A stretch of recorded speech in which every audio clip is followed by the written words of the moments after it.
Today's Spotlight is brought to you in part by presenting sponsor, Busey Bank. Busey, your dream, our promise. Welcome to Spotlight. I'm your host, Jane Wernette. Today I'm joined by three local nonprofits, the Morton Arboretum, the Forest Preserve District of DuPage County, and Bridge Communities.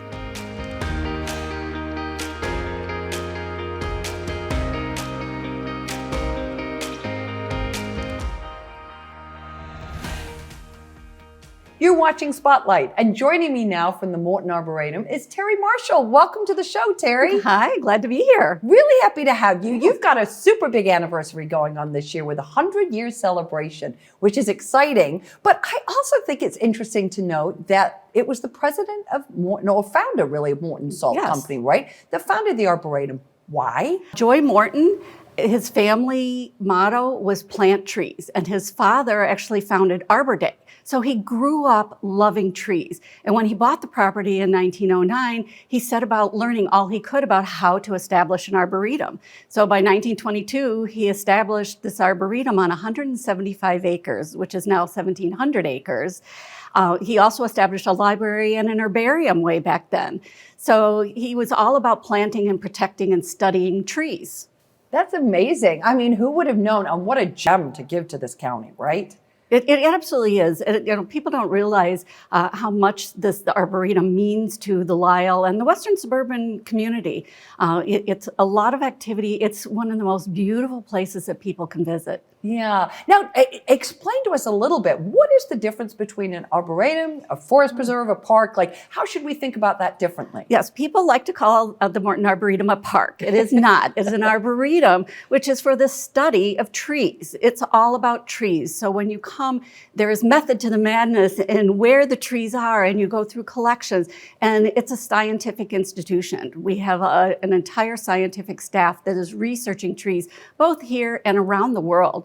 The Arboretum is actually one of the largest tree science institutions in the world. Wow, that's interesting. I've lived 20 miles, not even 20 miles, probably 10 miles. I did not know that. That's fascinating. Yeah, and we're studying trees in Baja and in Europe and in Latin America. It's just everywhere that they're studying trees. Our scientists have been to China. So it really is an influential institution. That's incredible. Now, you have this big anniversary going on, 100 years old, which is great. What are some of the special things that you have going on? I really encourage people to go to our website because there's something happening all the time. We have history hikes. When the tram is working in the spring, they'll be talking about the history. So there's history woven throughout a lot of the educational programs and activities that are happening throughout the year. And then we're going to also have a special centennial sculpture by Daniel Popper for our Human Nature exhibition. So that will be introduced in June.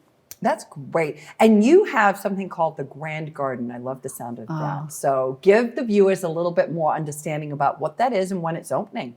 It is going into also a historic area of the Arboretum that was the hedge garden that was initially created in 1934, but it's going to be more than 2 acres of gardens and flowers and trees and plants and water features.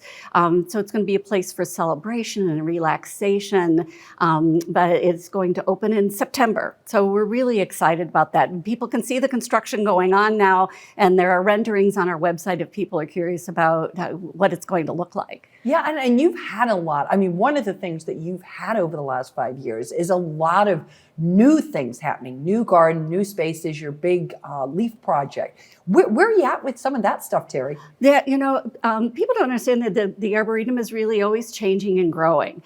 So, we have a children's garden that a lot of people don't know about. We've got a library that's going to have an exhibit. It's actually going to have a historical exhibit. There are 16 miles of trails that people can walk. People can ride their bikes on the roads.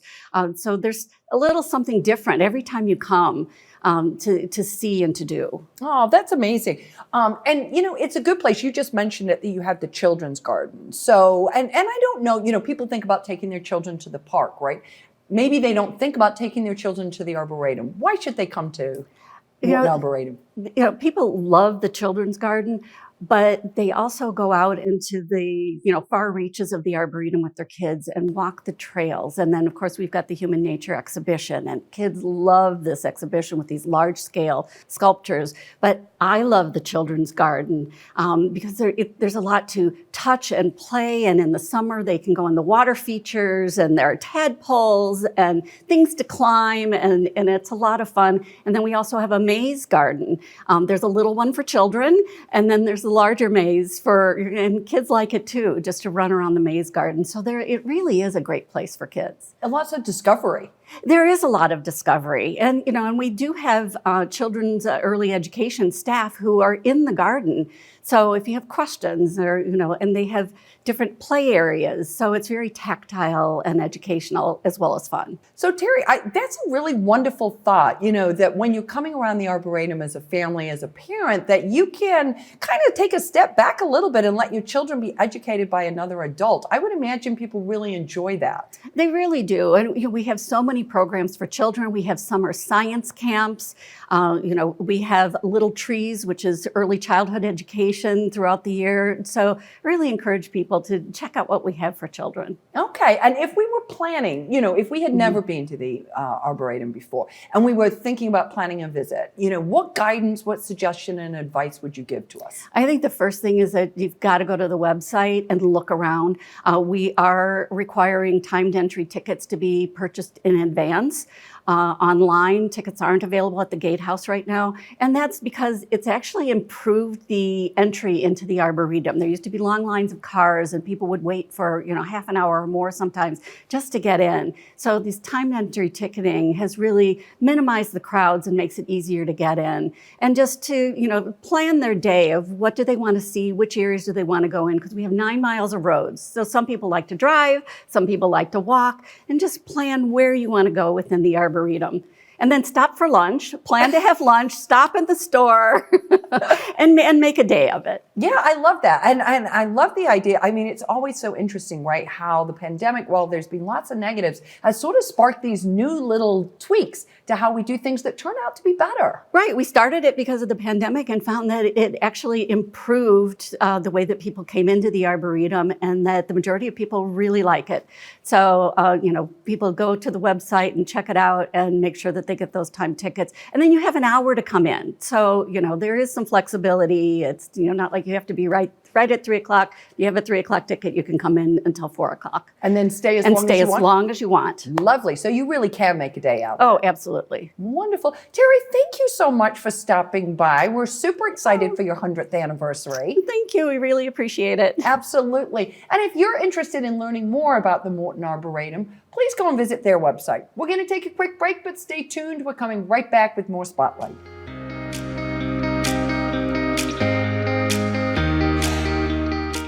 For more than 150 years, you've believed in Busey. Today, more than ever, we believe in you. To our healthcare workers, first responders, and local businesses, you're central to the communities we're proud to call home. Busey's grateful to partner with you and your families through life's ups and downs, today and for generations to come. Because as neighbors helping neighbors, we're in this together. Busey, grateful to serve the communities we call home. We all have a story to share, stories others can relate to, whether moments of sorrow or of hope and inspiration, whether a story of struggle or a moment of victory. Every little moment captured and shared helps us to feel more informed, helps us to feel more engaged with and connected to the community we all call home. Every little moment captured and shared adds up to something greater. For us, that something is the collective story of Naperville, a city rich in its volunteer spirit, its diversity, its traditions and celebrations, and so much more. In Naperville, there are so many stories worth sharing, and for the past 35 years, it's been our honor to tell those stories and share them with you.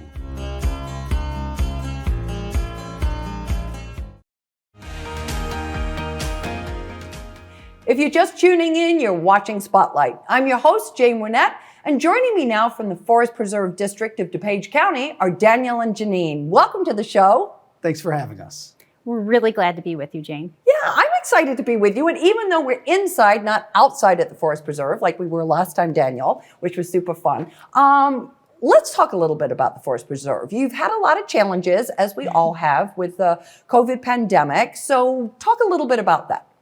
Well, we were really excited to be there for our residents. Certainly it was a challenging time and we wanted to keep everybody safe, and we're really proud.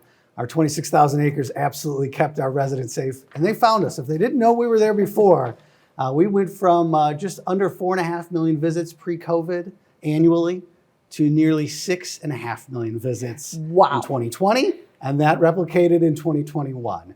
And so again, we have people enjoying the trails, enjoying our dog parks, and we were open every day so everybody could be safely 6 feet apart with their masks off and enjoying open spaces and nature. Yeah, isn't that funny how sometimes those things that really seem to be a challenge present these other wonderful opportunities? Like you said, you've been found by about another 2 million people, which is awesome. Absolutely. No, and I think people appreciate it even more. Whether it's the Park District, the Arboretums, and absolutely the Forest Preserves, people appreciate these spaces, and I think they're really dedicated to keeping it as part of their daily routine, whether it's with their dog walking or a hike with their family or just a little bit of solitude. Yeah, right. Good for the mental health, good for the physical health. Absolutely. Yeah.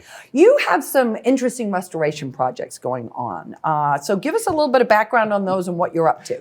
So people noticed we've gotten some concerns. We do have a large amount of restoration projects. We actually have nearly 1,000 acres that we're working towards restoring right now. And so we're very excited about that. We have two that your viewers are probably very well aware of, Egremon Woods and Herrick Lake. Herrick Lake is our largest restoration ever. Wow. 550 acres we're trying to restore there. And it can be shocking at first when we have these restorations happen. Mm-hmm. We're removing all of the undergrowth because most of it, if not all of it, is invasive species. Not from DuPage, not from Illinois, not from the United States of America, most likely. And so when you remove that, it looks like we have removed the forest. But we're absolutely cleaning up these invasive species so we can have wildflowers return. We can have some oaks come back to that area. We can have a restored prairie. And so these restoration projects do take a year or two to show fruition, but when they are completed, it is a gorgeous ecosystem and a great habitat for our flora and fauna. Yeah, it's so interesting you say that because I live not far from Egerton Woods, and I was thinking, what is going on there? It seems to be a lot of trees missing. So, Jeannine, you're new to the Forest Preserve District. So, first of all, welcome. Super glad to have you with the Forest Preserve. Talk a little bit about what our viewers can do to help you, because you've had a lot of challenges, you've got a lot of new things happening. So, how can viewers get engaged? Absolutely. I would love to share some ideas. So the first way that people can get involved, Dan already talked about visiting our forest preserves and helping to take care of them while you're there, picking up your litter and making sure that you leave it in a good condition for the critters who live there and our neighbors and our future generations. You can also volunteer with the Forest Preserve District. We have so many opportunities in our preserves and at the education centers.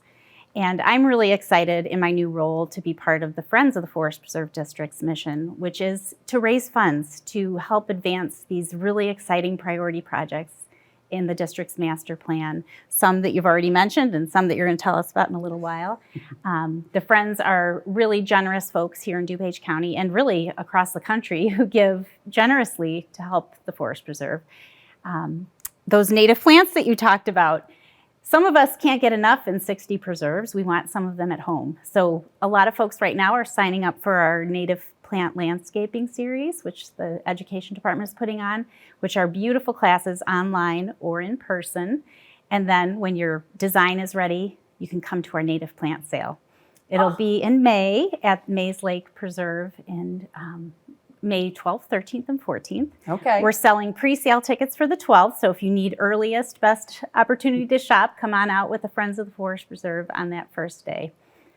That's lovely. And I love, the fact that what you're talking about, if I'm understanding this right, and you're going to correct me if I have it wrong, is I could plan this native garden, because I think that is something that a lot of us are not really super familiar with, the native plants, but then you see them and you're like, wow, those are amazing, right? But you have people that can help us figure that out. Yes. And then you're saying I can just come and shop the Forest Preserve. Absolutely. That's absolutely right. Yeah. Full service. Our interpreters are putting on those classes. They're wonderful. I attended the first one at our preserve at Oak Meadows, which is a brand new clubhouse.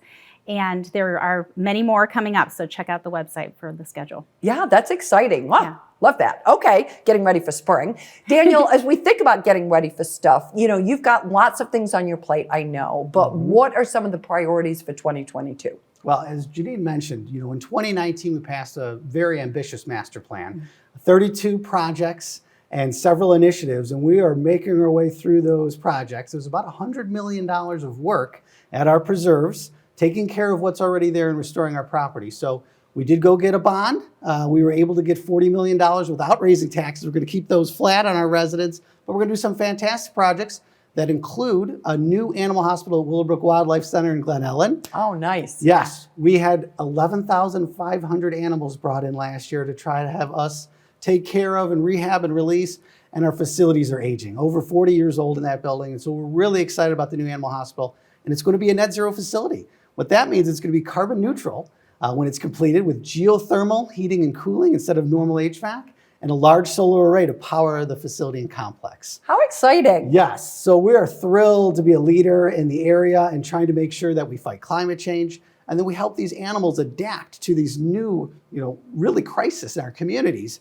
And so with the restoration projects, because there's 11 in our master plan, with the new projects, including Willowbrook Wildlife Center, and you mentioned Mayslake. We're taking care of the exterior of Mayslake, so that's a large project that's going to be actually mostly completed this year.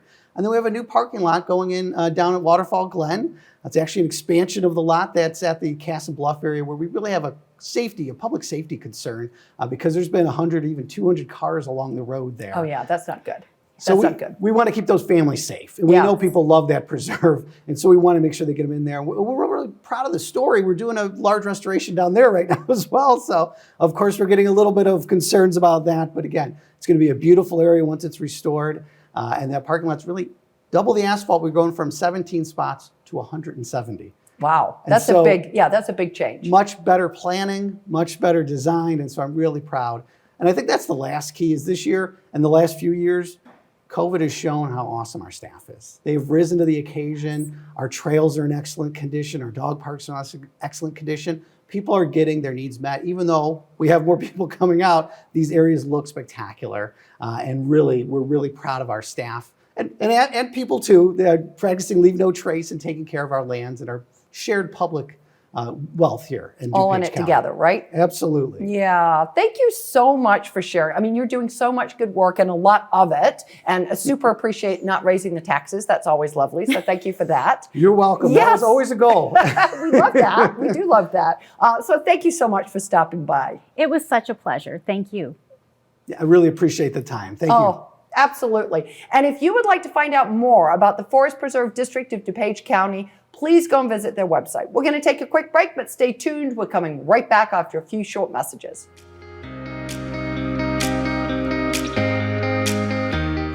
For more than 150 years, you've believed in Busey. Today, more than ever, we believe in you. To our healthcare workers, first responders, and local businesses, you're central to the communities we're proud to call home. Busey's grateful to partner with you and your families through life's ups and downs, today and for generations to come. Because as neighbors helping neighbors, we're in this together. Busey, grateful to serve the communities we call home. Naperville Crime Stoppers. Yes, I'd like to report some suspicious activity in my neighborhood. How does this work? Yes, thanks for calling. Your call is anonymous, and I will not ask for your name. Instead, you'll be identified by a tip number. In a few weeks, call back with the tip number you received, and I will let you know the status of your tip. If an arrest is made, you could receive a reward up to $1,000. How do I get the reward money if you don't know who I am? Well, when you call back, we set up a time and a place to drop the money. You will be safe, and nobody will know you gave Crime Stoppers a tip. Okay, well, here's what's going on.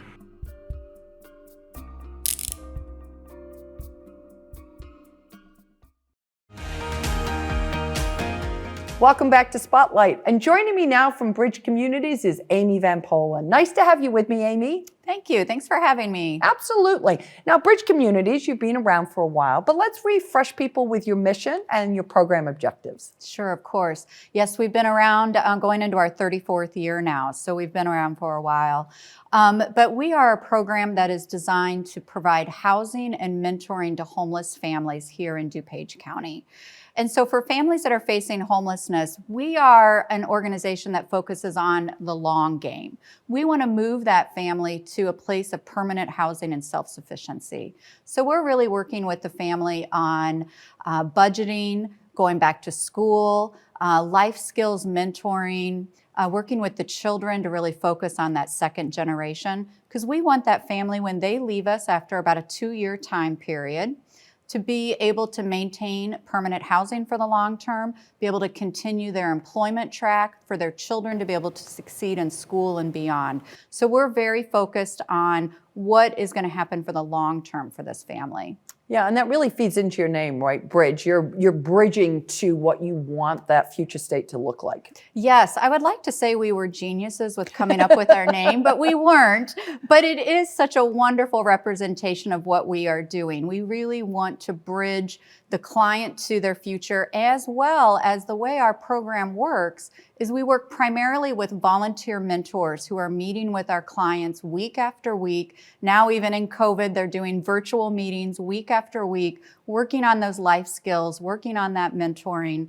And we are bridging our families to the community. We're very grassroots, very attached to the community. So in many ways, this name that we did not, can't take any credit for, is so representative of our organization. Absolutely. And you talked a little bit about your clients and when you bridge them to the future. Talk a little bit about your typical family, Amy. Who comes to Bridge Communities? Our typical family is a single mom.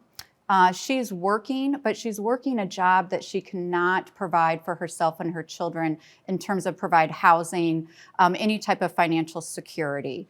About 55% of our families are survivors of domestic violence, so they're really looking to start again, to rebuild their life and to work towards the future.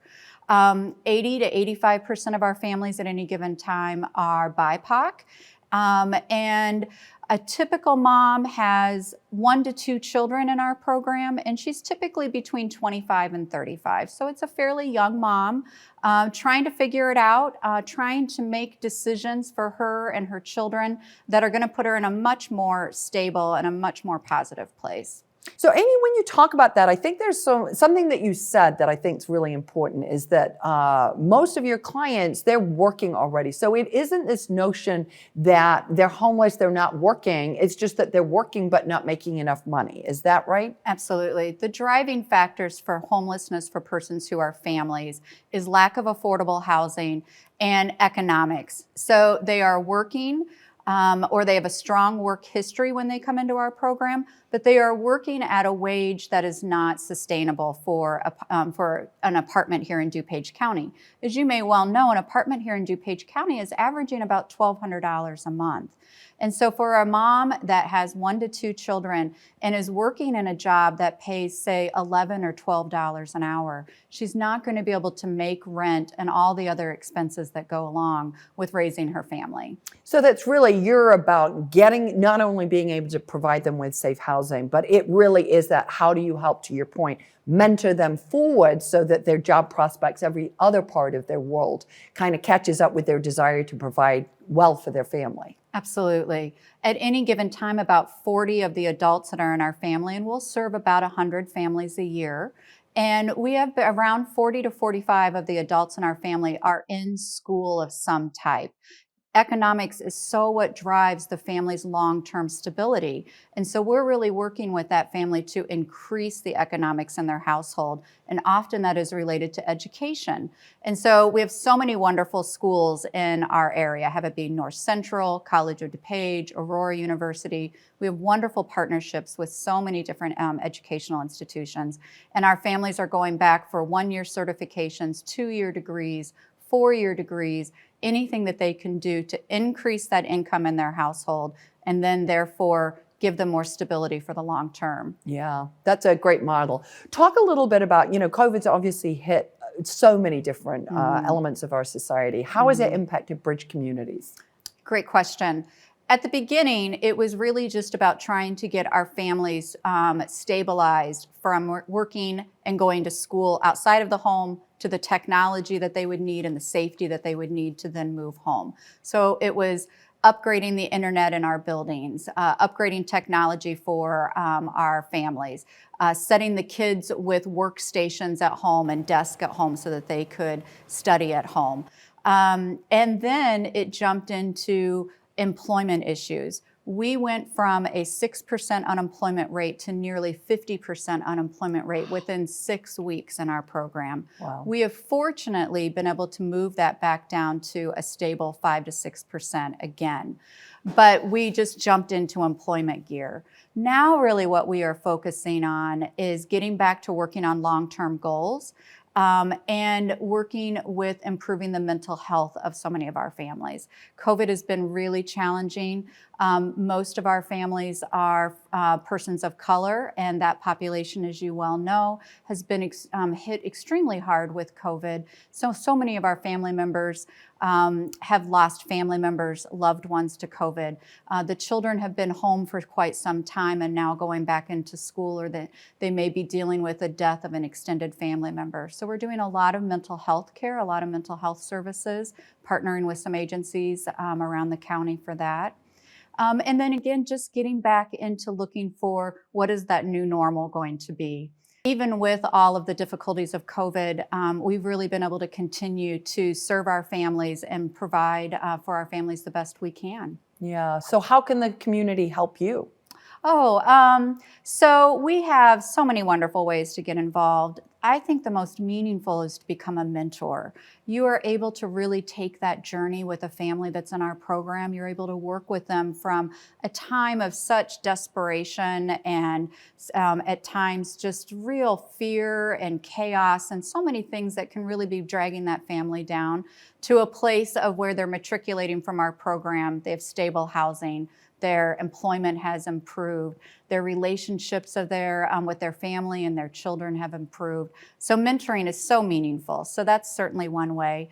And getting involved with some of our events. We have lots of wonderful events in the community. We will have an event coming up on March 19th. That's called Wine, Women, and Shoes. All the information. I Love that title, Wine, Women, and Shoes. What's what not to a like? wonderful combination. It is going to be so much fun, high energy, great fashion show, wine tasting, luncheon, wonderful auctions, just really great fun day.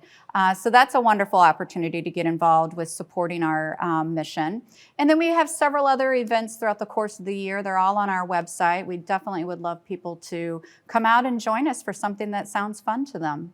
Well, thank you. Amy, you're doing such amazing work at Bridge Communities. I know that not only the families, but the community benefits from that. Every person that you graduate back into the community in a better, safer place, that's good. That's good for all of us. So thank you for your good work. Oh, thank you for having me on today. I appreciate it. Absolutely. And for more information about Bridge Communities, please go and visit their website. We're going to take a quick break, but stay tuned. We're coming right back.